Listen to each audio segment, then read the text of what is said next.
speak on it. I was one of the original 8 people that went in there.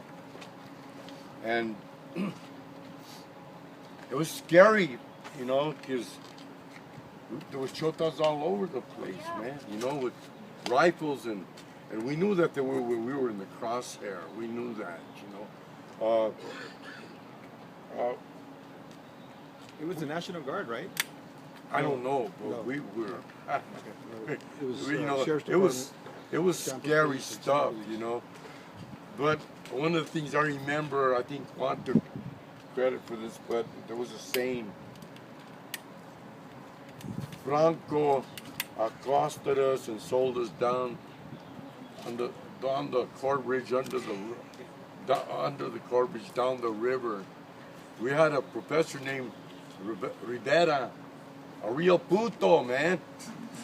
A real puto. When they went in there negotiating, he goes up there, hey, don't be negotiating with these people, man. They're a bunch of radicals and no sé qué chingados, hijo de la chingada. I hate him. He could have prevented this shit, man. We wouldn't have had those Seis times, right? And now he's supposed to be some kind of pinche artist. And that chingada. But anyway, when we were here, they told us, all right, we got to vacate by 5 o'clock. We're going to demolish the building here, and so if you're not out here by 5 o'clock, hey, look at it, it's still there, man.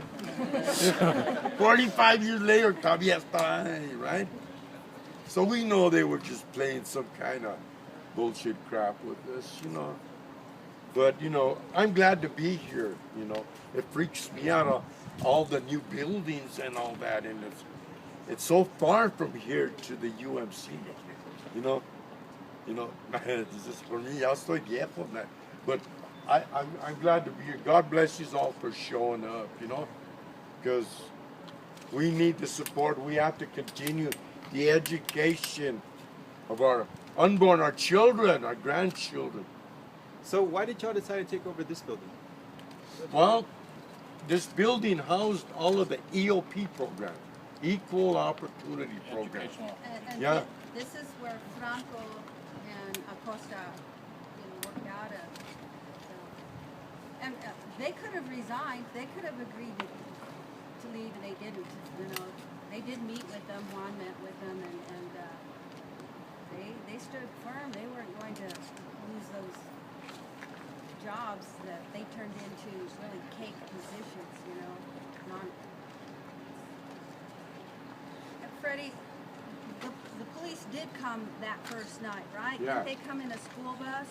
You know what? I really don't know, but I just know that there was a lot of chaotic shit going on, right?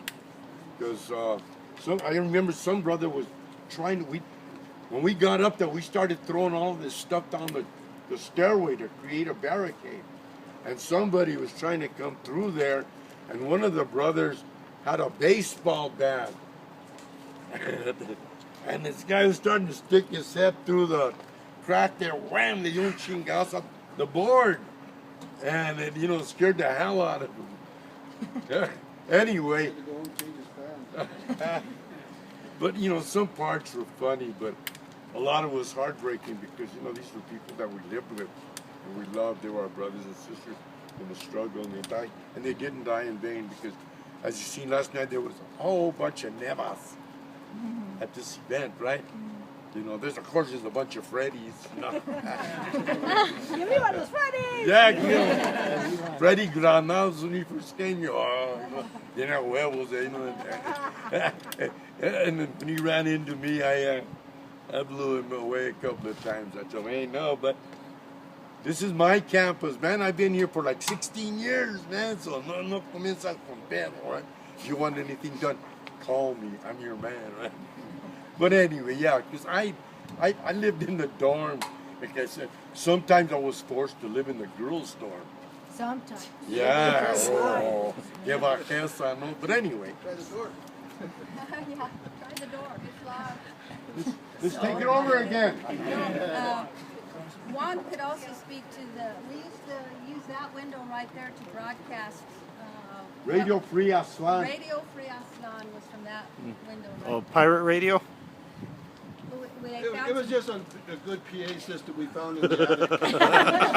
And you could hear it across campus, but it wasn't a real radio station. It was just loud noise.